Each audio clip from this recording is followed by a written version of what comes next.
Walking the World, Volume 11, Solitude, by Spadier Munius. Welcome, friend. In our latest volume, we cover solitude. Spadier could not be more pleased to be at the very seat of imperial power in Skyrim. In the course of our tour, you'll see that Solitude's riches extend from her people to the history and architecture that make up the city itself. As ever, we begin our journey outside the city walls, this time at the bottom of the hill that ascends all the way to Solitude's massive gates. Solitude Surroundings. Before scaling the hill to the city, you should be sure to take in the sights. Wander the track that leads down to the docks, and you can stop to enjoy one of the best views of the Great Arch. Originally serving as both a landmark and windbreak for Solitude's port, the easily defended Great Arch also provided an ideal building site for the ancient Nords. The city gradually grew to extend across the entire length of the arch. This growth culminated in the building of the Blue Palace, home of the High Kings and Queens of Skyrim. We will visit the palace later. The Gates of Solitude. Entrance to Solitude is guarded by 2 gates and 3 towers. The first of these towers, situated at the crossroads, is Sky Tower. It's mostly a lookout, although in times of war, barricades are erected across the nearby road to act as a first line of defense.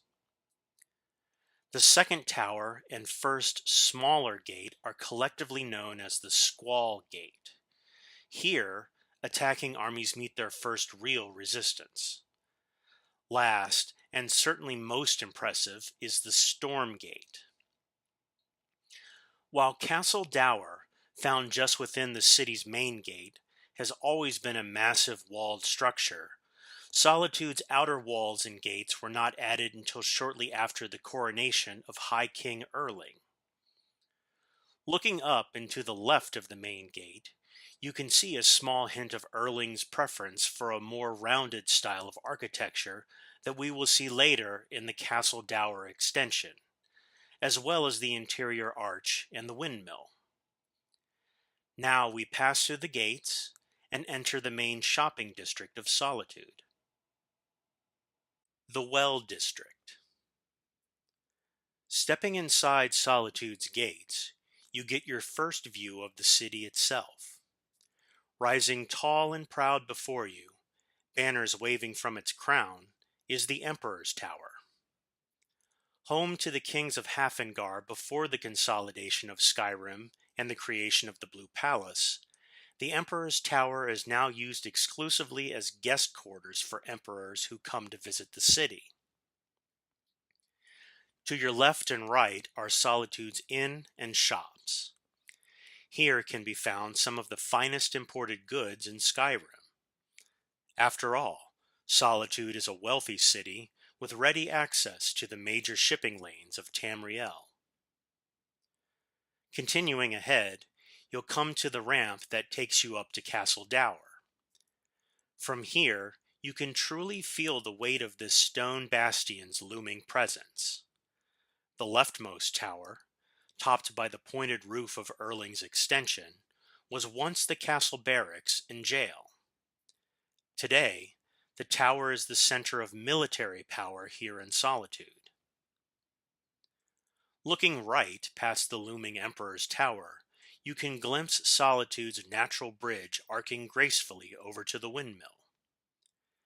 Built during High King Erling's day, the bridge was said to be used to discreetly allow Captain Jaiti, the famous privateer, to enter Castle Dour. Some historians claim that she and the High King were simply attempting to keep their business dealings quiet. Others believe that Jaiti and Erling were involved on a more personal level. At the end of the bridge is the windmill. The tower and the windmill serve as one of Solitude's most recognizable man-made landmarks.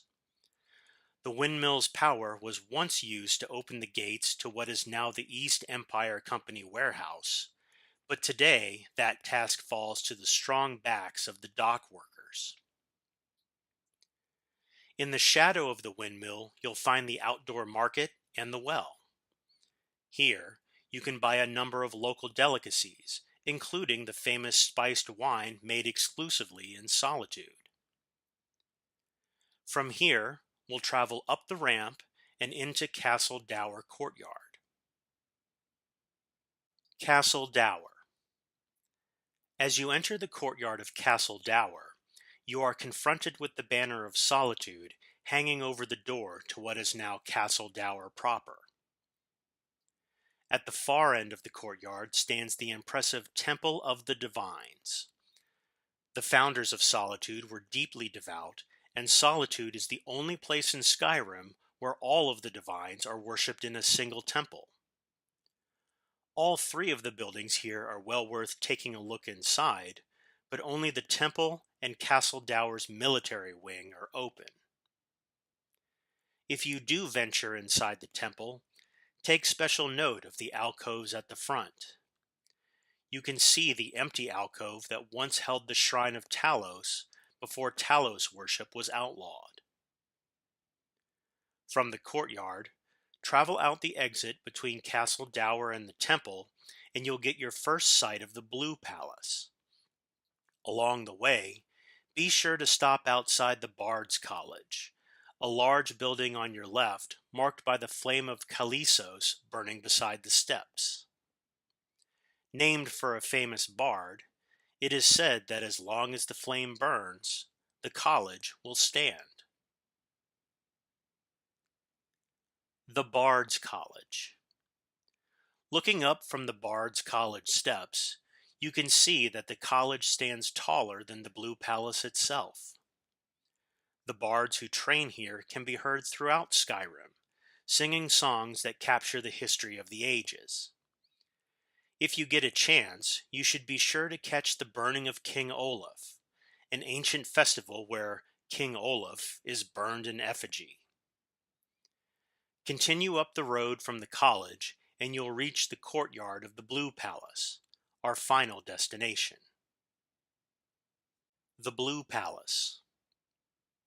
The Blue Palace is home to the Jarls of Solitude, who for centuries have also served as the High Kings and High Queens of Skyrim. The northeast wing, on your left as you enter, holds the living quarters for the Jarl and her court on the top level and various servants below. The southwest wing, known as the Pelagius wing, has fallen into a state of disrepair. Named for the famous High King Pelagius the Mad, the wing is rumored to be haunted by the king's ghost. The wing has been locked and left alone since shortly after Pelagius's death. You should be sure to venture inside the Blue Palace. The grand atrium and court chambers are a sight not to be missed. Other points of interest. Spadier has shown you Solitude in all its grandeur, but there are a few places more to see. The walls of the city are easily accessible and well worth climbing for the remarkable view. The Solitude docks are also worth a visit, as they are the largest in Skyrim. That's all for Walking the World Volume 11. Spadier does not know his next destination yet, but you can be sure that where he does go, he will leave you a record of the best things to see. Spadier Munius, World Traveler.